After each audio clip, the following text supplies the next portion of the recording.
ఈరోజు మిద్దె తోటలో చేసిన హార్వెస్ట్ అండి. ఇదిగోండి చిక్కుడుకాయలు చూసారా ఎన్ని వచ్చినాయో. అయిపోయినాయి, ఇంకా ఎండిపోయినాయి ఉన్నాయండి, ఇంకా కొయ్యాలి.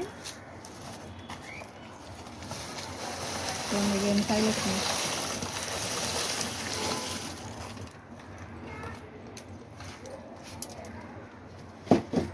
ఇవి గింజలన్నీ ఒలిసేసి స్టోర్ చేసుకుంటామండి.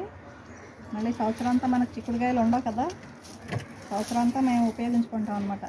ఇలాగ ఎండబెట్టేసి గింజలు తీసి ఒక డబ్బాలో స్టోర్ చేసుకుంటాం. ఈరోజు మిద్దె తోటలో చిక్కుడుకాయలండి. ఇదిగోండి అల్లం హార్వెస్ట్, పసుపు కూడా హార్వెస్ట్ చేసాం ఈరోజు.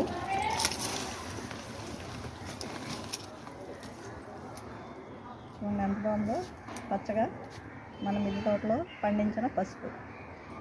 ఇదండి ఈరోజు చేసిన హార్వెస్ట్.